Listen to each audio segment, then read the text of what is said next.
J'ai voulu que ces paroles s'affichent. Je- le texte dit, si jamais, dans la vie chrétienne, les si, ça existe. Hein. Oui, je te serai fidèle toute ma vie. Oui, mais si, je m'éloigne de toi. Ça, on a du mal à l'admettre, mais c'est une réalité qui peut arriver. Hein. Si je renie ta grâce, vous vous rendez compte combien le mot est fort? Renier la grâce de Dieu pour un enfant de Dieu qui connaît Dieu. Est-ce que ça peut nous arriver?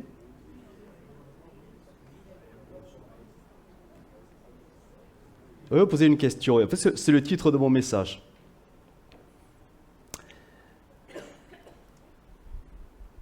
Est-ce qu'un chrétien peut renier Jésus tout en voulant plaire à Dieu?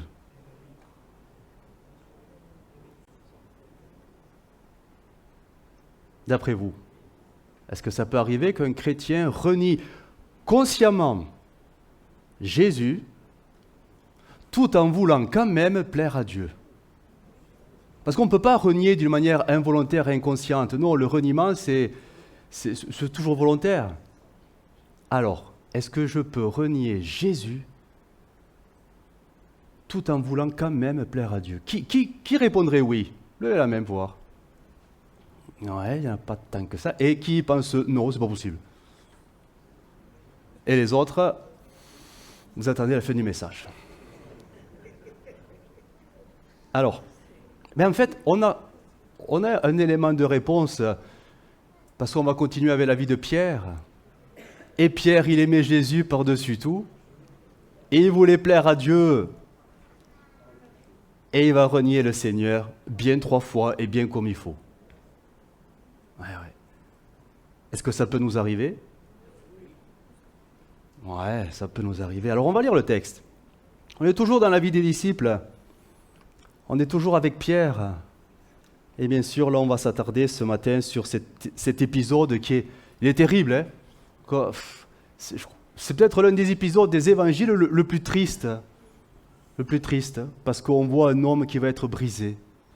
Lui qui était, on connaît Pierre, hein, plein de suffisance, de prétention. Vous savez, c'est lui qui a dit, mais quelques heures auparavant, si tous t'abandonnaient, moi jamais. Jusqu'à la mort, jusqu'en prison, j'irai avec toi jusqu'au bout. Et il est sincère, il est vrai quand il dit ça. Mais quelques heures après, il va renier Jésus par peur, par crainte. La pression de la circonstance, de la situation, fait qu'en fait, il perd tous ses moyens. Et il va renier, non pas par accident, 3 fois, avec imprécation. Il va jurer. Ça, c'est jamais par accident. Hein. Mais après, quand il va se rendre compte de ses paroles et qu'il va croiser le regard de Jésus, là, son âme, elle est brisée. Jean 18, verset 12. Je vais le lire dans Parole de vie. Alors, vous savez que la parole de vie est très intéressante parce que ça rend le texte très clair. Et surtout, tous les verbes sont au présent de l'indicatif. Ce qui fait une lecture très simplifiée. Jean 18, verset 12. Alors, la troupe des soldats, leurs commandants et les gardes des chefs juifs arrêtent Jésus et ils l'attachent avec des cordes. Il amène d'abord Jésus chez Anne. Anne est le beau-père de Caïphe. Et cette année-là, Caïphe est le grand prêtre. C'est Caïphe qui a donné ce conseil aux chefs juifs. Il vaut mieux qu'un seul homme meure pour le peuple.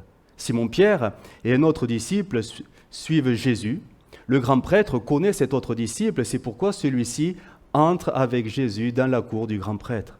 Mais Pierre reste dehors, près de la porte. Alors l'autre disciple, celui que le grand prêtre connaît, sort de la cour. Il parle à la femme qui garde la porte et il fait entrer Pierre. La servante qui garde la porte dit à Pierre, « Tu es bien un des disciples de cet homme, toi aussi ?» Pierre lui répond, « Non, pas du tout. » Vous voyez, un non aurait peut-être... Mais le pas du tout, déjà, ça va un peu trop loin. Verset 18, il fait froid. Les serviteurs et les gardes du temple ont allumé un feu. Ils sont là, ils se réchauffent. Pierre est avec eux et il se chauffe aussi. On va passer directement au verset 25, parce que les versets 19 et 24, c'est l'interrogatoire de Jésus, donc par chez Anne. Verset 25, on revient avec Pierre. Pendant ce temps, donc pendant l'interrogatoire, Simon-Pierre reste dans la cour, il se chauffe. On lui dit, « Tu es bien un des disciples de cet homme, toi aussi. » Pierre répond, « Non, ce n'est pas vrai. » Il y a là un serviteur du grand prêtre. C'est à quelqu'un de sa famille que Pierre a coupé l'oreille. Ce serviteur dit à Pierre, « C'est bien toi que j'ai vu avec Jésus dans le jardin. » Mais Pierre dit encore une fois, « Non, ce n'est pas moi. » Et au même moment, un coq se met à chanter. Terrible, hein? C'est l'évangile de Jean qui retranscrit un peu cette scène qui est quand même assez bouleversante, parce qu'on le connaît, cet homme. C'est vrai que Pierre, il est sympathique, quand même, il est attachant. Tout ce qu'il fait, il le fait de son cœur, mais là, son cœur renie Jésus, parce qu'il est emporté par une peur, une crainte, parce qu'il sait qu'il est reconnu. Et en plus, il se fait reconnaître par quelqu'un qui est membre de la famille de ce pauvre Malchus, qui s'est fait couper l'oreille par Pierre. S'il y en avait un qui ne devait pas être là, c'était bien lui, parce que lui, il enfonce le clou, si on peut dire, et ça met une pression supplémentaire sur le pauvre Pierre qui va renier le Seigneur Jésus. Et Jean, quand même, il est gentil. Dans la description, il est gentil. Si on comparait, et on va le faire avec Matthieu, il est plus sec. Quand il va décrire cette même scène, il va rajouter des mots qui font un peu mal quand même. Alors que Pierre, vous savez qu'il a été appelé l'apôtre de l'amour, hein? Certainement qu'il avait une tendance à pardonner beaucoup plus facilement, je ne sais pas. Mais Matthieu 26, verset 69, on va relire le récit. Et on va voir qu'il y a quand même des bouts des mots, des bouts de phrases qui vont je ne vais pas dire enfoncer Pierre, mais qui vont quand même appuyer le reniement de Pierre avec beaucoup plus de force. Matthieu 26, verset 69, parole de vie. Pierre est assis dehors, dans la cour. Une servante s'approche de lui. Elle lui dit, « Toi aussi, tu étais avec Jésus, cet homme de Galilée. » Mais devant tout le monde, Pierre répond, « Non, je ne sais pas ce que tu veux dire. » Ensuite, il s'en va vers la porte de la cour. Une autre servante le voit et elle dit à ceux qui sont là, « Celui-ci était avec Jésus de Nazareth. » Encore une fois, Pierre répond, « Non, je ne connais pas cet homme. » Ah, ça y est, les grandes phrases. « Je le jure. Je le jure. » Ce que Louis II traduira par imprécation. Mais bon, imprécation, on ne l'emploie pas souvent comme mot quand même. Un peu plus tard, tous ceux qui sont là s'approchent de Pierre. Donc, il y a quand même du monde autour de Pierre. Hein. Ce n'est pas un tête-à-tête avec la servante. Hein. C'est vrai, toute la cour est là rassemblée. Au début, ils étaient tous rassemblés autour du feu. Maintenant, ils sont tous rassemblés autour de Pierre. Et Pierre, il essaie de se défendre. Un peu plus tard, ceux qui sont là s'approchent de Pierre et lui disent « Sûrement, tu es un disciple toi aussi. En effet, on le reconnaît à ta façon de parler. » Alors Pierre se met à dire, et là c'est vraiment la grande phrase, « Que Dieu me punisse si je mens. » Vous vous rendez compte? Il en prend Dieu à témoin. Ça va loin. « Que Dieu me punisse si je mens, je ne connais pas cet homme. » Et il rajoute, « Je le jure. » Et au même moment, un coq chante. Pierre se souvient que Jésus lui a dit, avant que le coq chante, « Tu diras 3 fois que tu ne me connais pas. » Pierre sort de la cour et il pleure beaucoup. Ça fait quelque chose quand même, hein? Du moins pour moi, c'est un texte qui m'a toujours... parce qu'on voit un homme qui aime Dieu, qui aime Jésus, qui a donné sa vie, qui a tout abandonné pour suivre Jésus. C'est vrai, il n'était pas parfait, il était plein de ce que nous sommes aussi. Hein. Et là, on le voit, mais il est brisé. Il est brisé parce qu'il va aller très loin dans ses paroles de reniement, jusqu'à prendre Dieu en témoin et à le jurer devant des foules qui sont là devant lui. Et là, il se souvient de cette parole, vous savez, cette parole qu'il a rejetée quand Pierre lui a dit, avant que le coq ne chante, tu me renieras. Il l'a rejetée en bloc, cette parole. Hein. C'est pas possible, jamais, jamais, jamais je ne pourrai te renier. Et pourtant, là, il se souvient de cette parole et il sait que Jésus avait complètement raison quand il lui a apporté cette parole. Alors, qu'est-ce qu'on peut retirer de ce texte-là, finalement ? Que Pierre, il est de la même nature que nous, et on peut tous, mais vraiment tous, un jour ou l'autre, renier Jésus. Alors peut-être que vous vous dites, ouais, pourquoi pas, mais je ne crois pas. Peut-être que vous dites, non, moi non, ça va, je ne vois pas pourquoi je le renierais, parce que je sais accepter les difficultés, je sais accepter la souffrance, parce que tu as appris, et c'est bien. Mais le Seigneur sait parfois nous mettre dans des situations où on peut vraiment s'étonner de nos réactions, jusqu'à le renier. C'est l'apôtre Paul qui avait dit ce verset que celui qui est debout, tant mieux, hein, c'est grâce à Dieu déjà, mais qu'il prenne garde. Qu'il prenne garde de ne pas tomber. On peut tous renier à un moment donné, à cause des circonstances que nous pouvons traverser, renier le nom de Jésus. Ça ne veut pas dire qu'on ne l'aime pas. Ça ne veut pas dire qu'on n'y croit plus. C'est-à-dire qu'à un moment donné, quand on comprend bien le mot renier, et je vais vous l'expliquer, hein, renier veut dire tout simplement ou littéralement tourner le dos. Tourner le dos. Je tourne le dos. C'est pas je ne crois plus en Dieu. Non, c'est Seigneur, je sais que tu es là, mais là, non. C'est trop. Je tourne le dos. Il existe, on va dire, deux formes de reniement. La première forme, je dirais que c'est la plus brutale, la plus frontale, c'est l'abandon de la foi. L'abandon de la foi. Là, c'est volontaire. Le reniement est toujours volontaire. Hein. C'est l'abandon de la foi. C'est je tourne le dos à Dieu parce que j'en veux plus. J'en peux plus. C'est le rejet de Dieu. C'est le rejet de sa parole, c'est le rejet de ses commandements, c'est le rejet de l'Église. Parce que l'Église, c'est le corps de Christ. On est d'accord. Je tourne délibérément le dos parce qu'à un moment donné, je veux arrêter. Parce que je souffre trop, j'en peux plus. Et finalement, en faisant ça, on revient à notre ancienne vie. Parce que si je ne marche pas vers Dieu, l'autre destination, c'est l'opposé, c'est l'autre sens. C'est ce qu'on appellera les chrétiens rétrogrades. D'accord ? Ça, c'est la forme la plus brutale, la plus frontale, la plus directe. Quoique, parfois, on peut renier le Seigneur, mais sans forcément assumer le reniement.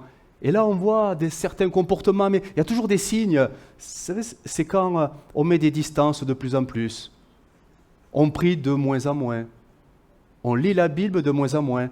On va de moins en moins à l'église. Bref, on se tourne de moins en moins vers Dieu.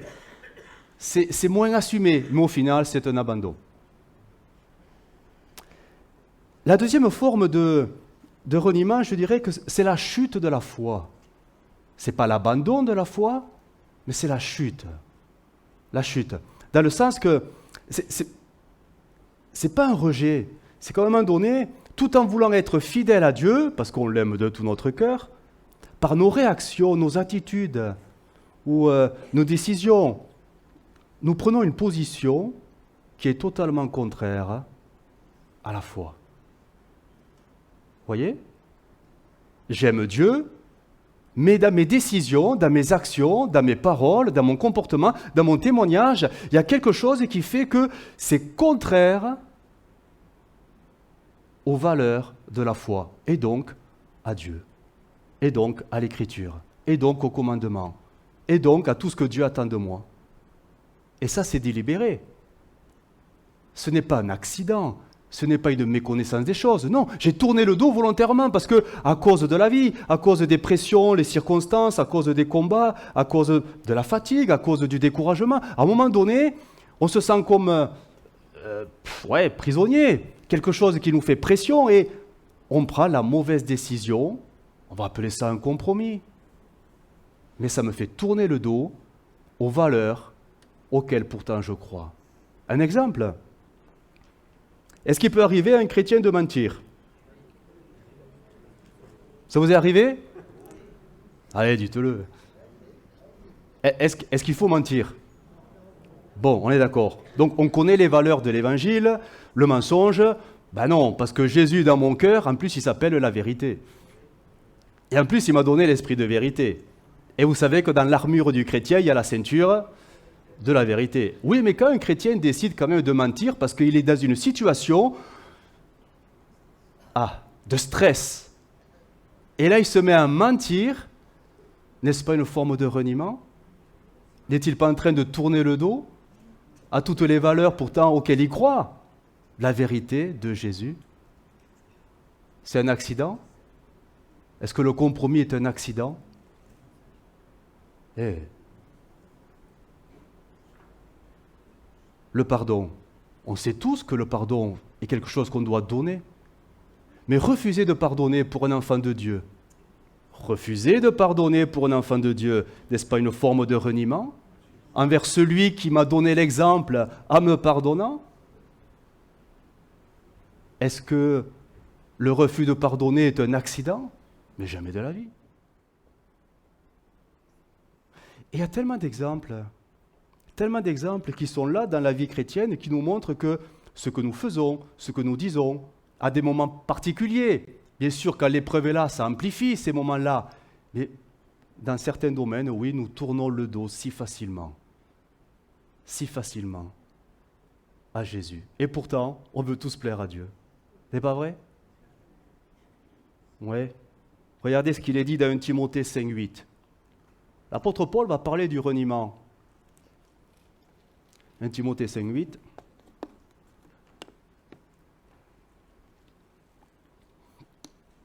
Voici un autre domaine dans lequel on peut renier le Seigneur et toutes les valeurs de l'Évangile. Vous allez voir, c'est un domaine très curieux. 1 Timothée 5,8. Si quelqu'un n'a pas soin des siens, donc là on parle de la famille, et principalement de ceux de sa famille, ben regardez, qu'est-ce qu'il est en train de faire? Il a renié la foi, les valeurs de la foi, les principes de la foi, les commandements qui vont avec. Et même, Paul dira, il est pire qu'un infidèle. Ça choque, hein? Ouais, non? Non?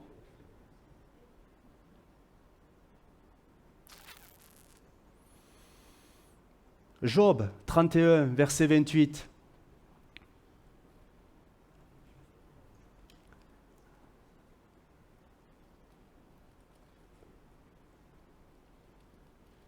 Dans le contexte, Job est en train de poser une question.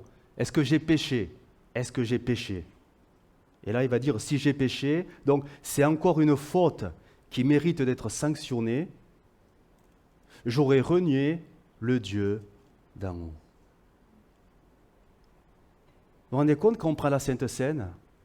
Quand on prend la Sainte Seine et qu'on sait qu'il y a un péché dans nos cœurs, mais qu'on ne fait rien pour le régler, on est exactement dans cette déclaration. Je suis en train de renier le Dieu d'en haut.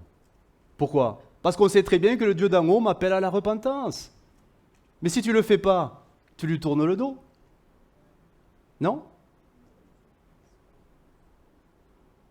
Tout ça pour dire que on peut renier le Seigneur dans certains domaines de nos vies, et des fois on s'en rend compte. Ben si, on s'en rend toujours un peu compte, mais ce sont des domaines peut-être que nous minimisons, parce que, bon, voilà, ce sont des choses qu'on essaie de cacher un petit peu, mais devant Dieu, soit on est tourné pleinement vers lui, ou soit notre dos est tourné vers lui. Mais on ne peut pas être entre les deux. Soit je suis tourné vers Christ et lui il est tourné vers moi et ça s'appelle une communion, vrai. Soit c'est mon dos que je lui montre, tout simplement. Et là le Seigneur il est attristé. On a dans l'Écriture des hommes de Dieu, mais ils sont remarquables, mais à un moment donné ils ont renié leur Dieu. Je pense à Jonas. Quelle était la vocation de Jonas? C'était quoi? C'était quoi son métier, si on peut dire?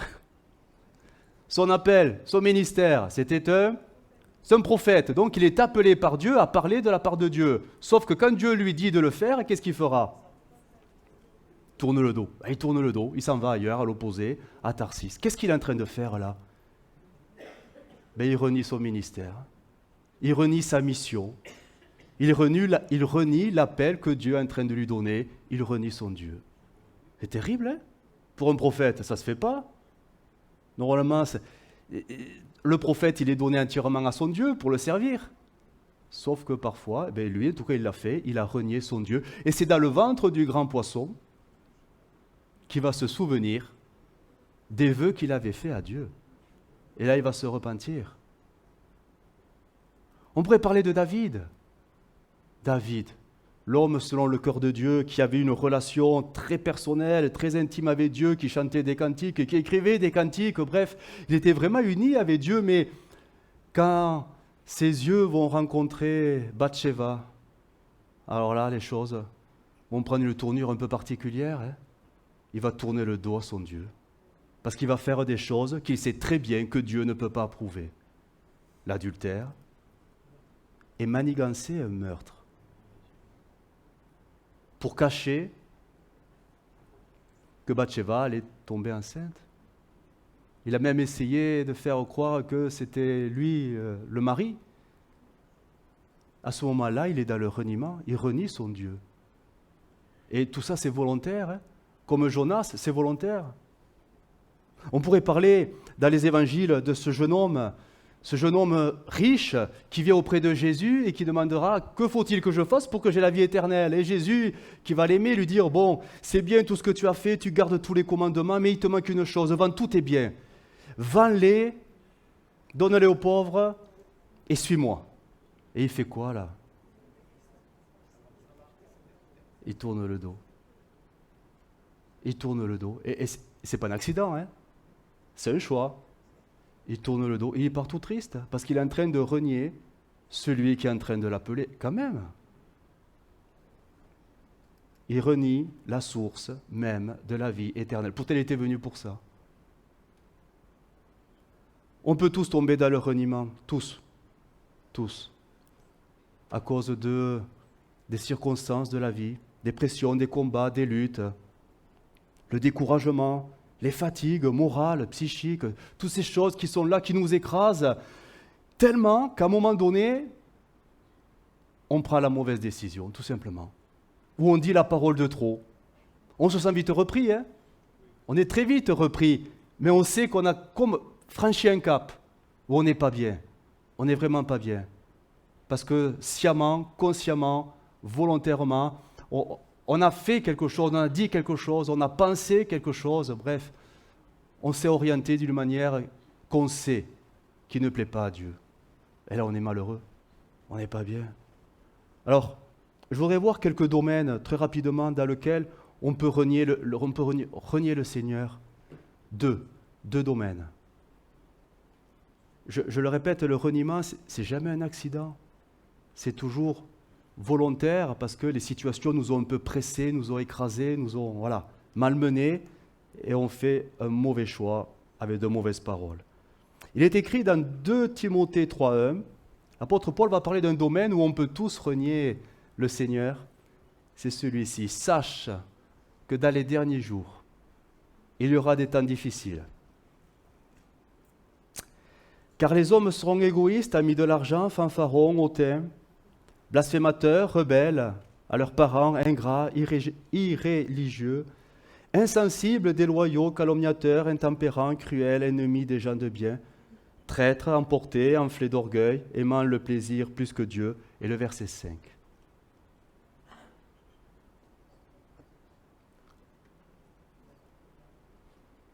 Ayant l'apparence de la piété, mais reniant ce qui en fait la force, éloigne-toi de ces hommes-là. Ayant l'apparence de la piété, mais reniant ce qui en fait la force. Qu'est-ce qui fait la force de la piété? Dites-moi.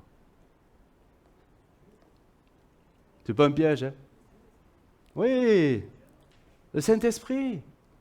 Qu'est-ce qui donne la vigueur et la force à notre vie chrétienne? Le Saint-Esprit. C'est pas pour des pentecôtistes. C'est le Saint-Esprit. Jésus l'a dit, il vous est avantageux que je m'en aille, sinon je ne pourrais pas vous envoyer le Saint-Esprit. Et avec lui, les choses vont se faire. L'œuvre de Dieu se fera en vous et autour de vous. C'est l'œuvre du Saint-Esprit qui donne le zèle, la joie, la paix. C'est l'œuvre du Saint-Esprit qui donne la qualification et la puissance. C'est le Saint-Esprit. C'est pour ça qu'on recherche le Saint-Esprit. Sauf que l'apôtre Paul dit que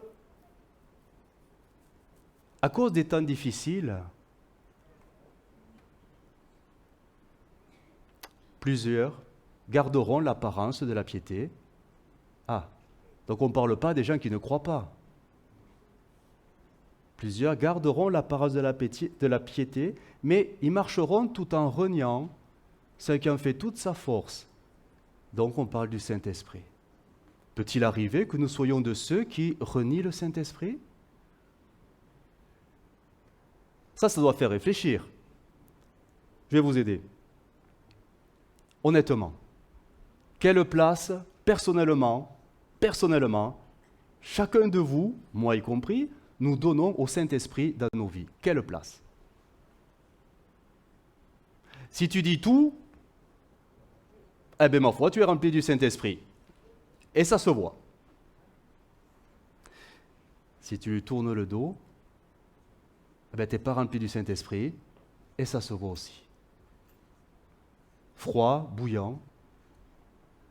Si tu es tourné vers le Saint-Esprit, si tu le recherches de tout ton cœur tous les jours pour être cette plénitude de l'Esprit, il ne peut que venir. Parce que qu'est-ce qu'il veut le Saint-Esprit? Qu'est-ce qu'il veut plus que tout? C'est régner à chacun de nous. C'est quoi le royaume de Dieu? Le royaume de Dieu, c'est que le Saint-Esprit règne en toi et que tous les commandements deviennent quelque chose qui te donne, qui oriente ta façon de vivre, tout simplement. Donc ça devient naturel. Mais quand on commence à tourner le dos au Saint-Esprit, ben le naturel, c'est ta vie humaine qui reprend le pas. Et voilà que là, oui, on a des chrétiens qui sont parfois très, très, très charnels. Et la différence, ben, elle est notable, ça saute aux yeux. Un chrétien spirituel rempli du Saint-Esprit et un chrétien charnel qui vit selon ses désirs. Ben, quand même, ça se voit. Quelle place lui offrons-nous jour après jour au Saint-Esprit? Est-ce que déjà dans vos prières, dès le matin, vous lui dites « Saint-Esprit, mais remplis-moi pour la journée ». Est-ce qu'on est prêt à l'accueillir, le Saint-Esprit? Est-ce qu'il peut réellement venir s'installer à nous? Parce que ceci implique que, il n'y ait pas de péché. Hein. Il est là le problème. On a du péché parfois, on a des péchés, des choses qui l'empêchent. Donc non seulement je tourne le dos au Saint-Esprit parce qu'il ne peut pas faire son œuvre, mais je tourne le dos en plus à celui qui voudrait tellement me les pardonner, les péchés, que finalement je suis un chrétien qui est triste et misérable, pauvre, aveugle et nu. Parce que je ne vis pas la plénitude et du pardon et du Saint-Esprit. Vous êtes d'accord avec tout ça? C'est dur, hein, ce que je dis, hein? Mais il a raison, Paul. Oui, à cause des temps difficiles, et même dans les derniers temps, oui, plusieurs garderont la piété, mais vont renier ce qui en fait la force. C'est le Saint-Esprit. Est-ce que le Saint-Esprit vit en moi aujourd'hui? C'est ça. C'est ça. Et je pense que si le Saint-Esprit vivait réellement, librement en nous, comme l'a dit si justement Guillaume, la louange exploserait, l'adoration se manifesterait, la teneur des cultes serait différente. Il y aurait des fruits de l'esprit, des fruits. Bon, je ne veux pas vous accabler, vous culpabiliser, mais c'est un domaine dans lequel il faut réfléchir. Parce que la volonté de Dieu, c'est que le Saint-Esprit règne totalement en moi. Donc ça veut dire qu'il faut tout lui livrer, tout lui donner. Et ça, c'est un prix à payer. Hein. Est-ce que tu veux vivre dans la sainteté ou pas? Ce qui est sûr, c'est que dans les églises, oui, il y en a beaucoup qui ont l'apparence de la piété. Oui, dans les églises, pas dans les rues. Hein. L'apparence de la piété, mais on renié ce qui en fait la force. Parce qu'on sait tous, du moins, je pense, je vous apprends rien, je pense, hein, vous savez que le chrétien doit être rempli du Saint-Esprit. On est d'accord? Donc sur cette base de cette connaissance qui est biblique, en fait, si vous ne l'êtes pas, si vous ne le vivez pas,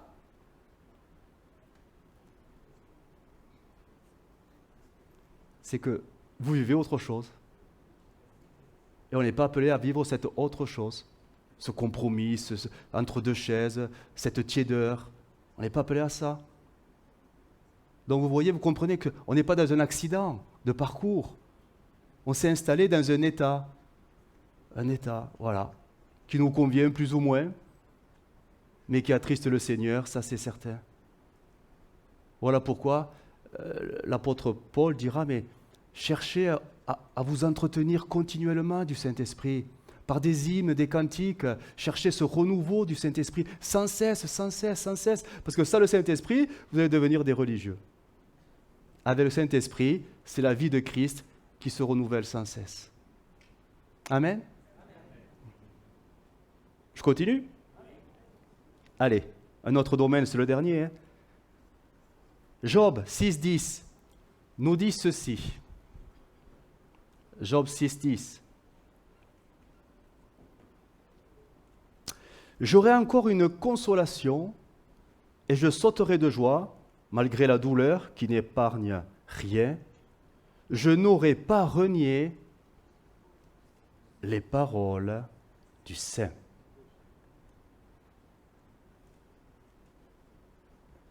Malgré la douleur, malgré les souffrances, les incompréhensions, je n'aurai pas renié les paroles de Dieu.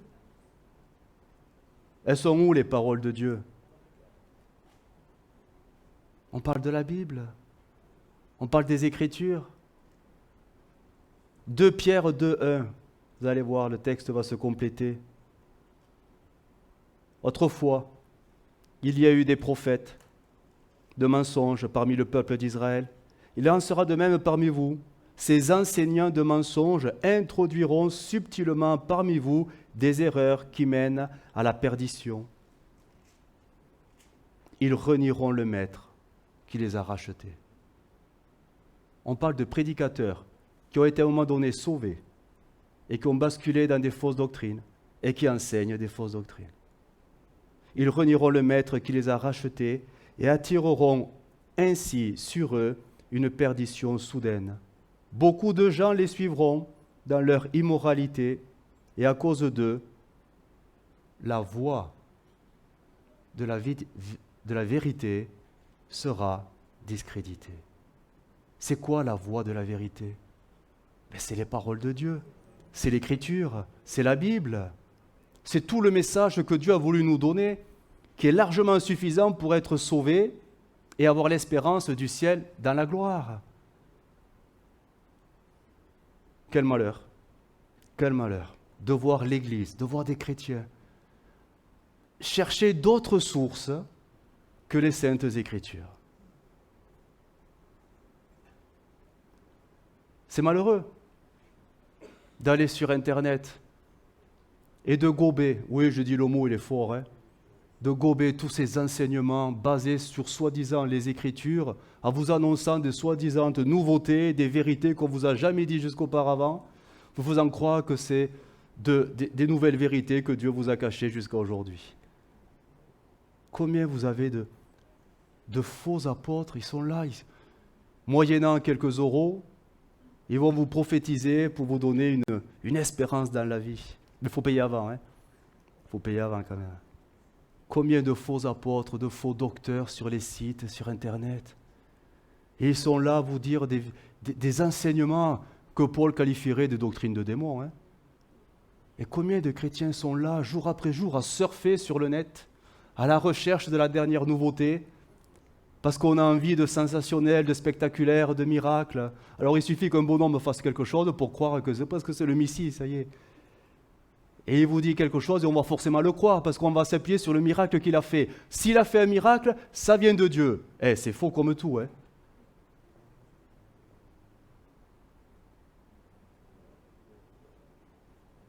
Même dans l'Ancien Testament, c'était écrit que si un prophète venait et faisait même des signes miraculeux, C'était le moyen pour Dieu de tester si les gens étaient attachés aux Écritures et non pas au spectaculaire.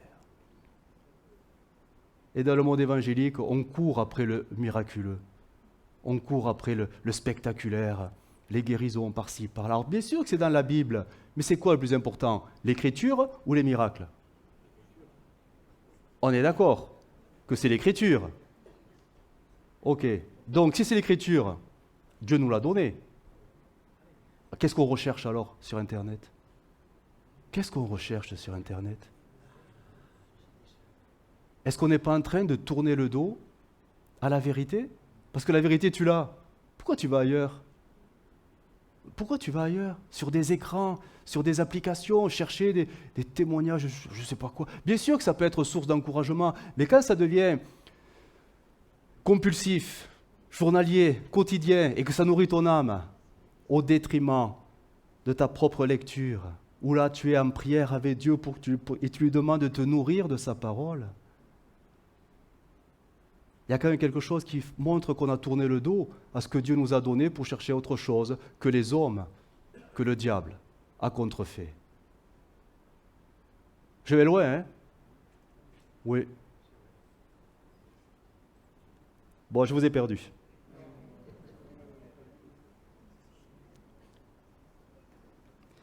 Regardez ce qu'il est écrit dans Jude 1,4. Jude 1,4. Il s'est en effet glissé parmi vous certains hommes dont la condamnation est écrite depuis longtemps. Ces impies transforment la grâce de notre Dieu en débauche et renient Dieu, le seul Maître et notre Seigneur Jésus-Christ. Jude est en train de parler d'enseignants, de docteurs chrétiens qui étaient au milieu, dans les églises, et qui à un moment donné se sont mis à enseigner des choses bizarres, détournant le peuple de Dieu de la grâce. Ils ont rajouté des œuvres, il faut faire ceci, etc. Il faut rajouter plein de trucs, voilà, pour être sauvé, pour être mieux sauvé. Et Jude est en train de dire, en fait, ils ont renié le Maître, mais ceux qui les écoutent, ceux qui les suivent, en font autant. Ils renient la vérité parce qu'ils se tournent vers des faux enseignements. Ça doit nous faire réfléchir. De quoi ma vie chrétienne se nourrit-elle? De quoi ma vie spirituelle se nourrit-elle au quotidien? On peut si facilement renier la vérité. La parole de Dieu, je parlais.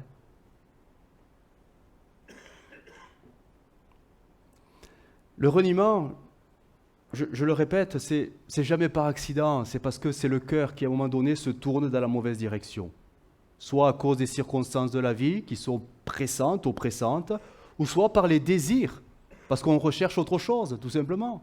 On veut autre chose, la démangeaison d'entendre autre chose. Alors on se tourne ailleurs, dans notre direction.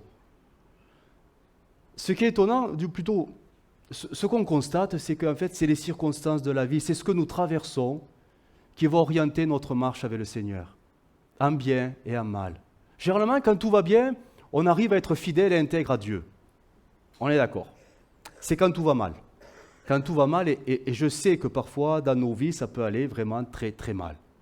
Et c'est quand tout va très mal qu'on commence à faire et à prendre les mauvaises décisions, les mauvaises orientations.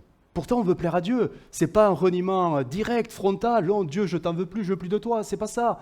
C'est qu'on commence à ne plus être dépendant de Dieu et on commence à chercher des choses différentes pour essayer de combler des besoins qui se créent à cause des circonstances que nous traversons. C'est-à-dire qu'à ce moment-là, Christ ne te suffit plus. Tu veux autre chose. Tu veux plus. Tu veux beaucoup plus. Et tu vas le chercher ailleurs qu'en Christ.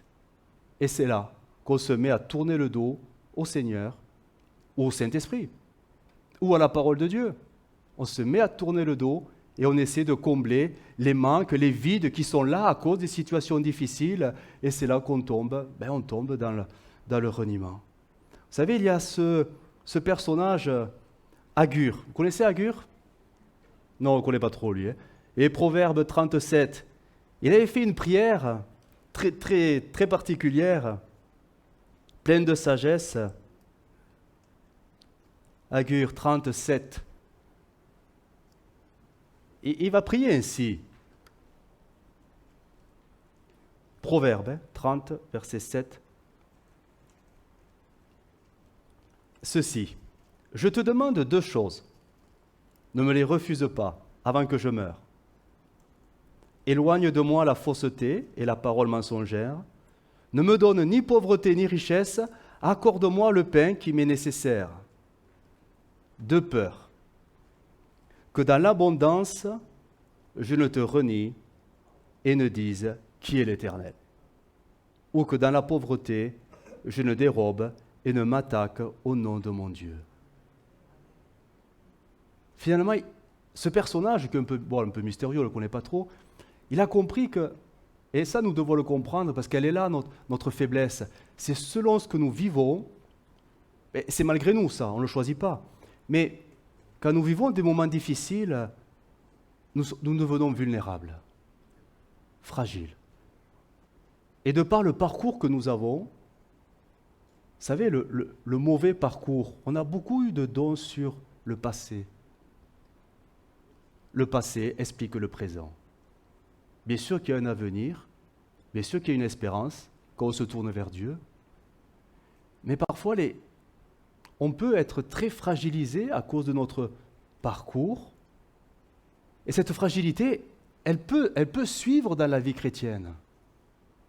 Et selon les situations que Dieu va permettre dans nos vies, peut-être que tout ce passé, tantôt il va monter, se faire oublier, tantôt ressurgir, et ça va faire une pression supplémentaire qui fait qu'à un moment donné, on peut en arriver à faire des mauvais choix. Des mauvais choix. Des choix que peut-être on n'aurait jamais fait si tout allait bien. Des choix qu'on n'aurait jamais fait si on était en forme, encouragé, fortifié, etc., etc. Mais parce qu'on est fragilisé, parce qu'on est vulnérable, peut-être fatigué moralement, alors on fait des mauvais choix dans tel ou tel ou tel ou tel domaine. C'est une forme de reniement. Parce que ces choix ne les aurait pas faits si tout allait bien.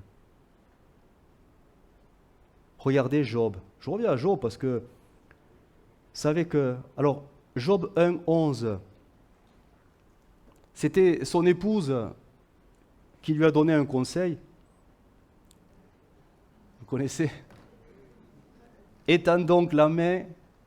Alors, ah non, ça c'est d'abord le diable qui parle à Dieu. Étends donc ta main et frappe tout ce qui lui appartient. On verra s'il ne te maudit pas en face. Et j'ai trouvé une version, et on ne l'a pas dans l'ordinateur, mais une version beaucoup plus ancienne qui dit « s'il ne te renie pas en face ». Donc, qu'on le veuille ou non, le diable, c'est un menteur, bien sûr, mais des fois il dit la vérité. Le diable avait très bien compris que quand Job était dans la prospérité, son intégrité était presque normale. Et Job est en train de dire, on va voir, si vraiment tu le persécutes, si vraiment tu lui enlèves tout, on va voir si son comportement va changer. Sera-t-il intègre ou va-t-il te renier? Bien sûr, pour le cas de Job, il s'est trompé. Mais ramenons ça à nous maintenant. Combien de chrétiens ont renié le Seigneur? Parce qu'à un moment donné, ils n'en pouvaient plus des épreuves. Ils n'en pouvaient plus des difficultés. Ils n'en pouvaient plus d'être malades et que la guérison n'est jamais venue. Ils n'en pouvaient plus de dire, puisque c'est ça, Dieu fait rien. L'Église, ouais, c'est bon. Hein. C'est pas vrai? On a des visages, hein? Voilà. Job, lui, il a tenu bon. Mais est-ce qu'on a tous la persévérance de Job? Ben non. Et regardez donc son épouse, Job 2,9, qui quand même a été là pour vivre avec lui tous ses malheurs.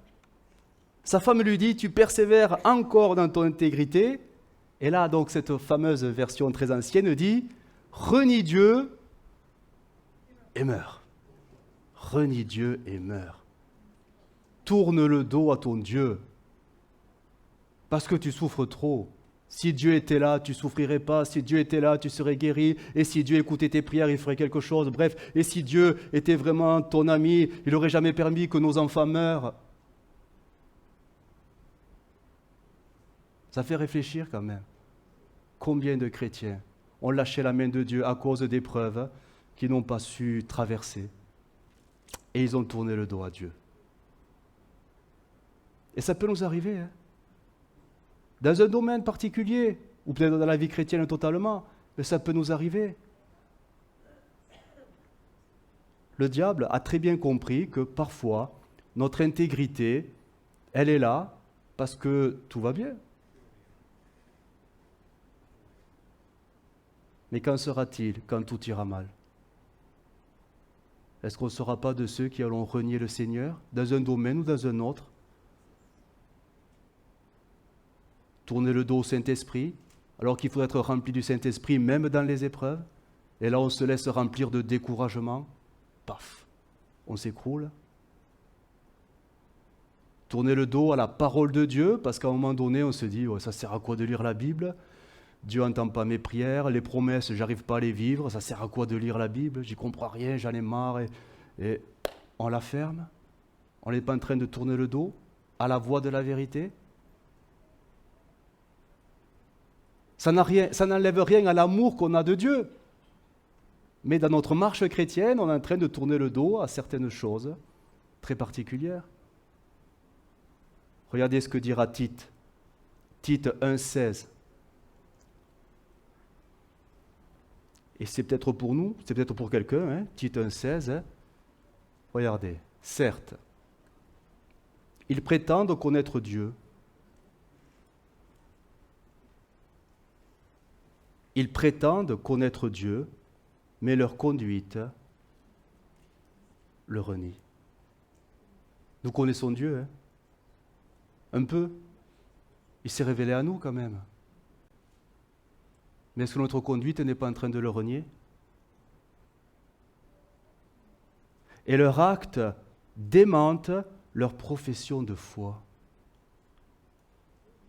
Ce sont des êtres qui abhorrent, alors abhorre, ça veut dire condamne, hein, tout simplement, hein, que Dieu condamne, car par leur refus d'obéir, ils se sont eux-mêmes disqualifiés pour toute œuvre bonne.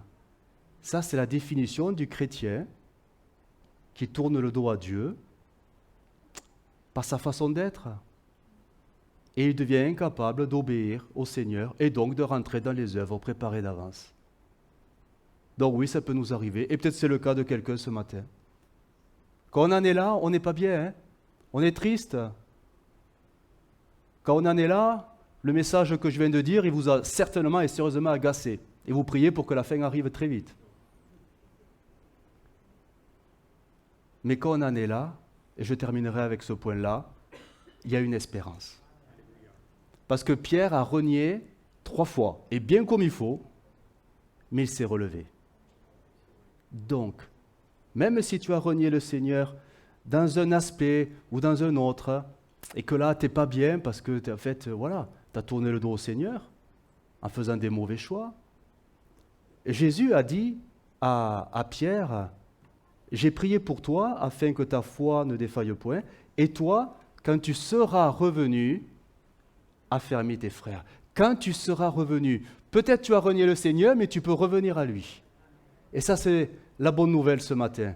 On peut tous revenir, on peut tous se retourner à nouveau pour être face au Seigneur, à Jésus. Mais il faut le vouloir. Tout comme le reniement, ben oui, c'est quand même un peu conscient, hein, parce qu'on ne renie jamais le Seigneur de manière par accident, c'est pas possible, c'est pas possible. Qu'on fasse des erreurs par ignorance, c'est autre chose. Par méconnaissance, c'est autre chose, ça. Non pas de choses qu'on sait, mais non. On peut toujours revenir au travers de la repentance. Il y a toujours une restauration quand on demande pardon au Seigneur. Le Seigneur a toujours sa main tendue vers nous pour nous relever. Si nous crions à lui, si nous revenons à lui, si nous réalisons et si nous confessons, mais oui Seigneur, je t'ai renié.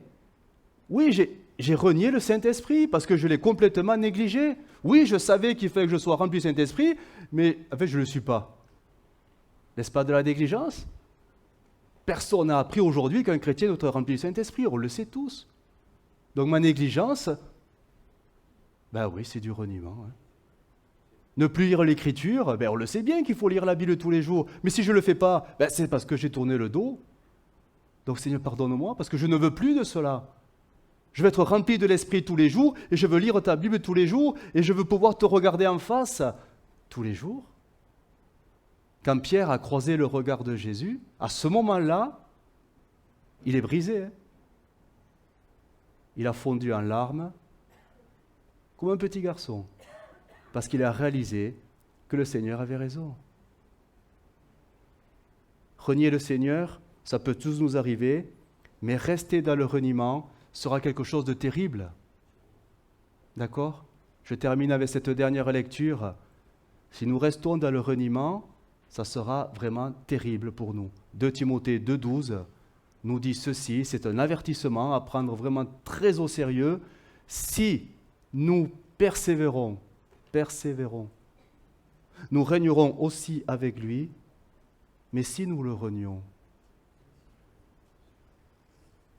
Jésus nous fera ce qu'on lui a fait.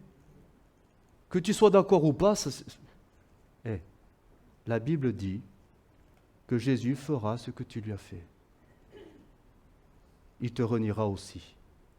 Si nous sommes infidèles, lui demeure fidèle, car il ne peut se renier lui-même. Par contre, nous pouvons renier le Seigneur, son esprit, sa parole, notre confession de foi, nos valeurs bibliques. On peut tout renier à cause des circonstances de la vie qui nous oppressent et qui nous écrasent. C'est le prix de l'intégrité. Et le prix, parfois, il est dur, il est lourd. Hein? Il est lourd. Mais c'est au prix de ces sacrifices que nous resterons droits devant Dieu. On prie le Seigneur. Notre Dieu, te bénissons pour ta parole. Et c'est vrai que même si elle est dure à entendre, Seigneur, tu nous avertis et tu nous mets en garde. Nous ne voulons pas être de ceux qui simplement l'écoutent, l'entendent et la négligent pour passer à autre chose rapidement. Mais nous voulons nous l'imprégner, nous en imprégner.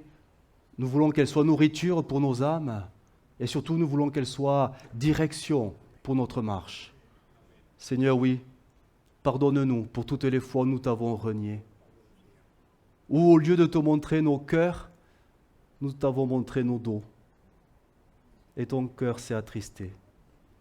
Seigneur, pardonne-nous pour toutes les fois où nous avons tourné le dos à ton Esprit Saint, en ne le recherchant pas. Toutes les fois où nous avons tourné le dos à la voix de la vérité, à la parole de Dieu, à la Bible, pour nous orienter vers d'autres sources. Seigneur, pardonne-nous pour nos comportements, nos agissements, nos pensées, nos décisions, nos réactions, toutes ces choses qui sont parfois si contraires à notre profession de foi. Seigneur, nous savons que ce matin, il y aura toujours une possibilité de se relever au travers du pardon, de la confession. Et nous voulons nous relever et revenir à toi. Tout comme tu as rétabli Pierre, nous croyons que tu peux rétablir ce matin quiconque confessera et te demandera pardon. Et tu donneras les forces pour marcher dans la droiture, marcher dans la vérité, marcher dans l'intégrité, marcher sous ton saint regard en étant totalement agréable à ton cœur. Oui, aide-nous, Seigneur Jésus, car par nous-mêmes, nous ne pouvons rien, mais avec toi, nous sommes plus que vainqueurs. Sur toutes les situations de la vie, nous sommes plus que vainqueurs et marchons de victoire en victoire. Amen.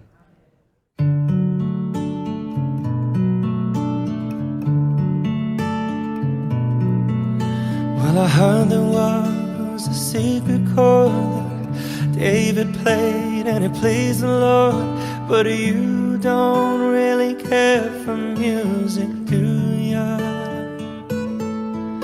Well, it goes like this, the fourth, the fifth, minor fall and major lift, the baffled king composing hallelujah.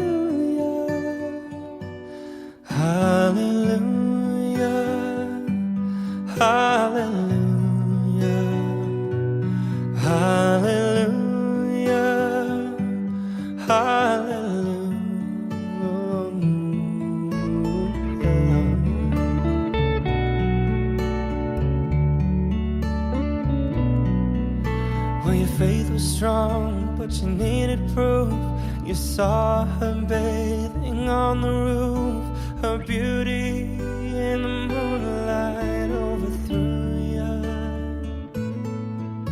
She tied you to her kitchen chair. She broke your throat and she cut your hair. And from your lips she drew